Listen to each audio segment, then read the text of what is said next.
কৃষ্ণপুর নামক এই ছোট্ট গ্রামেতে লক্ষণ নামের এক কাপড় ব্যবসায়ী থাকতেন।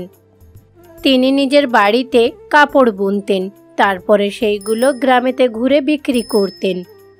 লক্ষণের কিন্তু দুই ছেলে ছিল। বড় ছেলের নাম হলো মহেশ আর ছোটটার নাম ছিল সুরেশ। দুটো ছেলেরই কিন্তু তাদের বাবার ব্যবসা পছন্দ ছিল না। আচ্ছা বাবা, তুমি কি এই চরখাতে কাপড় বুনে সারা জীবন কাটিয়ে দেবে? বাবা, তুমি কি ভুলে গেছো তুমি এই চরখাতে কাপড় বুনে শহরেতে বিক্রি করতে গেছিলে? তখনই আমাদের মা আমাদেরকে পৃথিবী ছেড়ে চলে যাই। দেখ বাবা, এতে শুধু তোরা কষ্ট পাসনি, এতে আমিও অনেক কষ্ট পেয়েছি। আমি আর কি করতে পারি বল? বংশ পরম্পরা ধরে আমরা এই চরকাতে কাপড় বুনেই জীবিকা নির্বাহ করছি। তোরা জানিস, এই চরকাতে খুব সুন্দর একটা শাড়ি বুনেছিলাম, যেটা দেখে তোর দাদু তোর মায়ের সাথে আমার বিয়ে দিয়েছিল। তারপর থেকে তোর মা আর আমি এইভাবেই কাপড় বুনে সংসার চালিয়েছি। দেখো বাবা, ওইসব কিছু আমরা জানি না। যদ্দূর আমরা জানি যে মা অসুস্থ ছিল, চরকাতে কাপড় বুনে সেই কাপড়গুলোকে বিক্রি করার জন্য তুমি শহরেতে গেছিলে। তুমি যখন ফিরে এলে তখন মা কিন্তু মারা গেছিল। হ্যাঁ বাবা, আমি এটা কখনো ভুলবো না। বাবা, তুমি যদি এই শাড়ির ব্যবসা ছেড়ে অন্য কোনো ব্যবসা করতে, তাহলে হয়তো আমাদের কাছে অনেক বেশি টাকা থাকতো। মা যখন অসুস্থ হয়ে পড়েছিল, সঙ্গে সঙ্গে যদি আমরা হাসপাতালে নিয়ে যেতাম, তাহলে মা আজকে আমাদের সাথে থাকতো। এত পরিশ্রম করে যদি বাবা অন্য কোনো ব্যবসা করতে, আমাদের জীবন কিন্তু অনেক বেশি সুখের হতো বাবা। না বাবা, তোরা আমার কষ্ট বুঝতে পারবি না।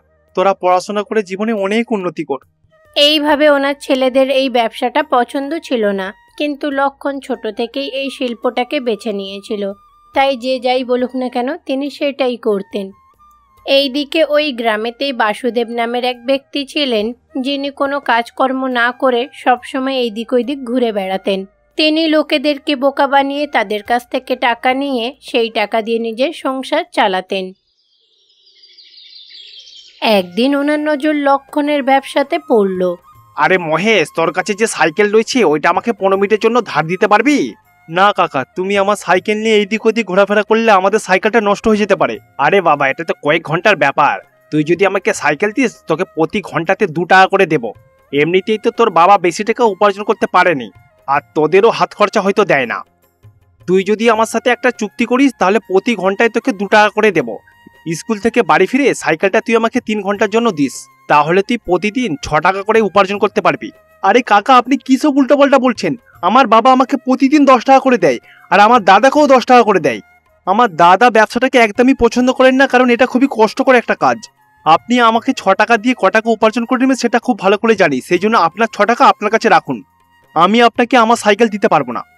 এই রকম বলে মহেশ নিজের ক্লাসে চলে গেল।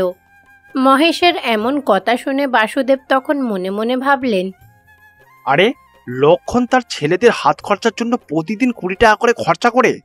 গোটা গ্রামের লোক যদি সারাদিন সাইকেল ওদের কাছ থেকে ধার নিয়ে চালায়, তাহলে তো ওরা 20 টাকা উপার্জন করতে পারবে না। লক্ষণের এই ব্যাপারটা একটু ভেবে দেখতে হবে তো দেখছি। এই রকম বলে বাসুদেব তখন লক্ষণের দিকে ছুটে যেতে লাগলো। অন্যদিকে লক্ষণ তার জামা কাপড়গুলো সাইকেলে রেখে পাটনা শহরে বিক্রি করতে যাচ্ছিলেন। আরে দাদা, দেখাতে মনে হচ্ছে খুবই ব্যস্ত, দাঁড়াও একটু। আরে কি ব্যাপার, হঠাৎ করে আমাকে কেন, কিছু বলবে নাকি? আরে হ্যাঁ দাদা, তোমাকে কিছু বলবো বলেই দাঁড় করিয়েছি। আমরা দুজন তো জন্ম থেকে এই গ্রামেতেই বসবাস করছি, তাই না? তুমি আমার দাদার মতো। একটা কাজের জন্য খুবই সমস্যায় পড়েছি, কোনো কাজ পাচ্ছি না। আরে ভাই, তুমি কি চাইছো সেটা বলো। আরে দাদা, সেরকম কিছু না, আমি আপনার সাথে শহরেতে যেতে চাই, আর দেখতে চাই আপনি ব্যবসা কিভাবে করেন। আমার মা এমনিতেই আচার খুব ভালো তৈরি করে। আমি চিন্তা করছিলাম সেগুলোকে শহরেতে বিক্রি করব। কিন্তু আমি তো রাস্তা জানি না, তুমি যদি শহরের 2-4টে ঘর দেখিয়ে দিতে তাহলে খুবই ভালো হতো। আরে এটা তো খুবই ভালো কথা, আমি তোমার সিদ্ধান্তে অনেক খুশি হয়েছি। ঠিক আছে, তুমি আমার সাথে শহরেতে চলো, তোমাকে কিভাবে ব্যবসা করতে হয় শিখিয়ে দেব। এইভাবে লক্ষণ কিন্তু বাসুদেবকে নিজের ব্যবসার ব্যাপারে সবকিছু জানালেন। লক্ষণ বাসুদেবকে নিয়ে সারাটা দিন নিজের সঙ্গে ঘুরতে লাগলেন, তাকে দেখাতে লাগলেন কিভাবে তিনি ব্যবসা করেন। আরে এই ছোট কাপড়ের ব্যবসাতে তো অনেক লাভ দেখছি, কিন্তু আমি তো চরকাতে কাপড় বুনতে পারি না, কিন্তু মহেশ আর সুরেশকে কাপড় বুনতে দেখেছি। এই কাপড়ের ব্যবসা চালাতে গেলে তাদের সাহায্য অবশ্যই নিতে হবে। তারা দুজন পরিশ্রম করবে আর লাভ আমি করব। এইভাবে কথা বলতে বলতে দুজনে গ্রামের শেষ প্রান্তে পৌঁছে যান। এখন তুমি নিশ্চয়ই পুরোপুরি ব্যবসা করতে শিখে গেছো। কাল থেকে তুমিও কিন্তু আমার সাথে ব্যবসা করতে আসবে। তোমার উঠোনের সমস্ত সবজি এবং আচার একটা ঝুড়ির মধ্যে ভরে নিয়ে আসবে। আরে দাদা, তুমি কাপড়ের ব্যবসা করছো আর আমাকে সবজির ব্যবসা করতে বলছো? এই রকম বলে বাসুদেব লক্ষণকে সামনের পুকুরে ধাক্কা দিয়ে ফেলে দেন। তারপরে বাসুদেব লক্ষণের সাইকেল, জামা কাপড় আর টাকায় ভর্তি বাক্স নিয়ে পালিয়ে যান। আরে দাদা, বাবা তো এখনো বাড়ি ফিরেনি। আরে হ্যাঁ ভাই, অনেক সন্ধ্যা হয়ে গেল। বাবা তো মায়ের মৃত্যুর পর থেকে এত দেরি কখনোই করেনি, আর আমরা দুজন বাবাকে ছাড়া তো একটা রাতও কাটাইনি। আরে দাদা, তুমি চিন্তা করো না, গ্রামের শেষ প্রান্তের দিকে দেখি বাবা আসছে কিনা।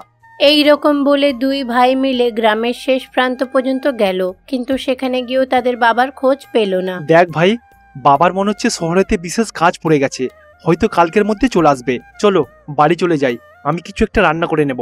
এই রকম বলে মহেশ তখন তার ছোট ভাইকে নিয়ে বাড়ির দিকে যাচ্ছিল। ঠিক তখনই বাসুদেবের বাড়ির সামনে তার বাবার সাইকেলটাকে সে দেখতে পেল। আরে দাদা দেখ, ওটা তো আমার বাবার সাইকেল। মনে হচ্ছে আমাদের বাবা বাসুদেব কাকার বাড়িতে আছে। বাবা, বাবা! আরে বাচ্চারা, খুব বড় একটা দুর্ঘটনা হয়ে গেছে। আরে কি হয়েছে কাকাবাবু? বাবা ঠিক আছে তো? যেটা হবার সেটা তো হয়ে গেছে বাবা। তোর বাবা হঠাৎ করে নদীতে ঝাঁপ মারে, কারণ সে খুবই দুঃখ পেয়েছিল, কারণ সে একটা এমন ব্যবসা করছে যে ব্যবসাটা তার ছেলেদের পছন্দ না। কি বলছেন কি, বাবা নদীতে ঝাঁপ মেরেছে? না না, বাবা এটা কি করে করতে পারে? বাবা আমাদেরকে অনাথ কিভাবে করতে পারে? হ্যাঁ রে বাবারা, এটা সত্যিই ঘটেছে। তোর মাকে হারানোর দুঃখ এবং তোদেরকে খুশি করতে না পারাই সে বাধ্য হয়ে এই কাজটা করেছে। তোদের বাবা এই সাইকেল, কাপড় আর কিছু টাকা দিয়ে আমাকে বলেছে আমি যেন তোদের খুব ভালো করে খেয়াল রাখি। এইটা শোনার পরে দুই ভাইয়ের মনটা খুবই খারাপ হয়ে যায়। দেখ ভাই, যা হবার সেটা তো হয়ে গেছে। আমরা দুজন একসাথে পড়াশোনা চালিয়ে যেতে পারবো না। আমি শাড়ি বুনে সেগুলোকে গ্রামে বিক্রি করব। আর ভাই তুই ভালো করে মন দিয়ে পড়াশোনা কর। না দাদা, আমরা যা করব দুজন একসাথেই করব। একদিন তুই শাড়ি বিক্রি করবি, একদিন আমি বিক্রি করব। তার সাথে আমরা দুজনেই পড়াটাকে চালিয়ে যাব আর আমাদের মা বাবার স্বপ্নটাকে পুরো করব। আর হ্যাঁ দাদা, যেটা বলছিলাম, বাসুদেব কাকার কাছে কিন্তু বাবার সাইকেলটা রয়েছে, চলো নিয়ে আসি। এইভাবে তারা যখন ভাবছিল তখনই বাসুদেব সেখানে এলেন। আরে বাবা, তোমরা কেমন আছো? তোমরা একদম চিন্তা করো না, আমি আছি তো। তোমাদের দুজনকে পড়াটা ছাড়তে হবে, কারণ তোমাদের বাবা শিল্পটাকে তো বাঁচিয়ে রাখতে হবে। সে যেখানে থাকুক, তোমাদের কাজে যেন তোমাদের বাবা গর্ব অনুভব করে। আজকের পর থেকে তোমরা স্কুল না গিয়ে শাড়ি বুনতে শুরু করে দাও, সেগুলোকে বিক্রি করে আমি টাকা আনবো, আর তোমাদেরকে প্রতিদিন 10 টাকা করে দেবো, তার সাথে দিনে 3 বেলা খেতেও দেবো। আচ্ছা, তোমরা কি জানো তোমাদের বাবার টাকা কোথায় লুকিয়ে রেখেছে? বাসুদেবের এমন কথা শুনে তারা দুই ভাই কিন্তু তার মনের উদ্দেশ্যটা বুঝে ফেলে। তখন তারা দুজনে বুদ্ধি খাটিয়ে কিছু ভাবতে লাগলো। হ্যাঁ কাকা, আমাদের বাবা আমাদের জন্য অনেক টাকা জমিয়ে রেখেছিল, কিন্তু কাকা ওই টাকা খরচা করার সাথে একটা অভিশাপ জুড়ে রয়েছে। গতবার যখন আমার মা অসুস্থ ছিল, তখন ডাক্তারখানা যাবার জন্য ওই বাক্স থেকে টাকা বার করেছিল। তার কিছুক্ষণের মধ্যেই আমাদের মা মারা যান। তার সাথে আমার বাবা শাড়ি বানানোর জন্য কাঁচা মাল তুলবে বলে ওই বাক্স থেকে কিছু টাকা বার করেছিল, আর পরের দিন আমার বাবাও মারা গেল। আমার বাবা বলেছিল ঠাকুরদা এবং ঠাকুমা নাকি এইভাবেই মরেছিল। হয়তো আমার ঠাকুরদা ঠাকুমার টাকার দরকার ছিল, ওই বাক্স থেকে টাকা বার করেছিল। তার পরের দিনেই দুজনেই মারা গেছিল। আমাদের দুজনের ওই বাক্সটাকে স্পর্শ করতেই ভয় লাগে। কাকাবাবু, ওই বাক্সটাকে আপনি নিয়ে নিন। আরে না না বাবারা, ওই বাক্স থেকে টাকা নেবার আমার কোনো উদ্দেশ্য নেই। তোমাদের বাবা তোমাদের জন্য রেখেছে ওই বাক্স, তোমরা তোমাদের কাছেই রাখো। তোমরা দুজন শাড়ি বুনতে শুরু করো, আমি কালকে সে শাড়ি নিয়ে যাবো। কিন্তু কাকাবাবু, আমাদের খুব জোরে খিদে পেয়েছে, 5 দিন হয়ে গেছে আমরা কিচ্ছু খাইনি।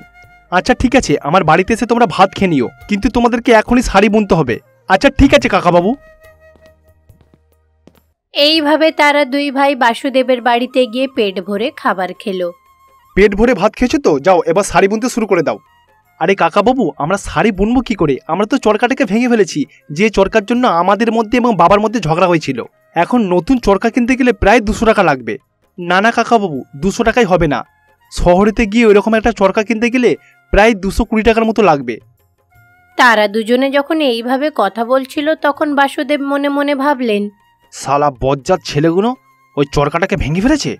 এমন রাগ ধরছি ওদের হাত পা ভেঙে ফেলে রেখে দিই। ওর বাবার কাছ থেকে মাত্র 150 টাকা লাভ হিসাবে চুরি করেছিলাম, কিন্তু ওরা দুজন এখন তো এত খরচা দেখাচ্ছে 220 টাকা। না না, এখন মাথা গরম করলে হবে না, ওদেরকে দিয়ে এখন কাজটাকে গুছিয়ে নিতে হবে। আচ্ছা 220 টাকা আমি যে করে হোক জোগাড় করে দেব। ওই 20 টাকা নিয়ে তোমরা শহরেতে যাও, আর যেখানে চরকা পাওয়া যায় সেখান থেকে চরকা কিনে আনো। আমি তো জানি না যে শহরেতে কোথায় চরকা বিক্রি হয়। এই রকম বলে বাসুদেব 220 টাকা এনে ওই দুই ভাইয়ের হাতে তুলে দিলেন। আরে কাকা, এটা তো আমার বাবার সাইকেল, আর এটা আমার বাবার হাতের বোনা শাড়ির বান্ডিল, তাই না? এটা আমার বাবার শেষ স্মৃতি। সুরেশ, আমরা দুজন ভাই বাবার সাইকেলে করে চরকা কিনতে যাব। বাবার সাইকেল যখন তারা দেখবে তখন আমাদের কাছ থেকে চরকার দাম অনেকটাই কম নেবে। হ্যাঁ বাবারা, তোদের এই বুদ্ধিটা খুবই ভালো। তোর বাবাকে তো শহরেতে অনেক লোকেই জানে। তাড়াতাড়ি সাইকেলে করে শহর থেকে চরকা নিয়ে আয়, আর আজ থেকেই শাড়ি বুনতে শুরু করে দে। এইদিকে বাসুদেব তো দিনেই স্বপ্ন দেখতে লাগলেন। তিনি ভেবেছিলেন দুটো ভাইকে ভবিষ্যতে লাথি মেরে তাড়িয়ে দেবেন আর তিনি অনেক টাকা উপার্জন করবেন। বাসুদেব কাকার নিয়ত যে কতটা খারাপ সেটা আমরা বুঝতে পেরে গেছি। বাবার সাইকেল, শাড়ি এবং টাকা তো আনতে সক্ষম হয়েছি। আজকের পর থেকে আমাদেরকে এই গ্রামে থাকলে হবে না। চল ভাই, আমরা অন্য গ্রামেতে গিয়ে বসবাস করব। তাহলে দাদা, আমাদের বাড়িটার কি হবে? আমাদের এই কৃষ্ণপুরীতে বাসুদেবের মতো খারাপ লোক একটাও নেই। আমার বাবা গ্রামের জমিদারের কাছ থেকে কিছু টাকা ধার নিয়েছিল। চল ভাই, বাড়ির দলিলটা জমিদার বাবুকে দিয়ে তার ঋণটা শোধ করে দিই। এইভাবে তারা দুই ভাই জমিদার বাবুর বাড়িতে গিয়ে ওনাকে সমস্ত কথাগুলো বলল। এত অল্প বয়সে তোমাদের দুজনকে কত রকমের সমস্যার সম্মুখীন হতে হয়েছে। তোমার বাবা এবং আমি হচ্ছে ছোটবেলার বন্ধু ছিলাম। আমি তার সন্তানের কাছ থেকে পাওনাটাকে কিভাবে নিতে পারি? আমি তোমাদের বাবার ঋণটাকে মাফ করে দিচ্ছি। তোমরা এই টাকাগুলো নিজেদের কাছে রাখো। তোমাদের জন্য এই গ্রামেতে থাকা একদমই উচিত হবে না, যেখানে বাসুদেবের মতন একজন খারাপ লোক বসবাস করে। তোমরা এই টাকাগুলো নিয়ে অন্য একটা গ্রামেতে জমি কিনে সেখানে ভালোভাবে বসবাস করো। আর মাঝে মাঝে আমাকে চিঠি লিখতে ভুলো না, ঠিক আছে? যাও। এই রকম বলে জমিদার বাবু ওই দুই ভাইকে পাশের গ্রামেতে পাঠিয়ে দেন। এইভাবে দুই ভাই চালাকি করে বাসুদেবকে বোকা বানিয়ে তারা দুজনে এখন পাশের গ্রামে শান্তিতে থাকতে লাগলো। এইদিকে বাসুদেব যখন জানতে পারলো তারা দুই ভাই তাকে ঠকিয়ে তার কাছ থেকে 220 টাকা নিয়ে গেছে, তা সত্ত্বেও সে চুপ করে রইল। কারণ সে জানে সে যদি চেঁচামেচি করে তাহলে ধরা পড়ে যাবে যে লক্ষণকে সেই মেরেছে। এইভাবে দুই ভাই পড়াশোনা ছেড়ে তাদের বাবার ব্যবসাই করতে লাগলো। কিছুদিনের মধ্যেই ধনী হয়ে ওঠে।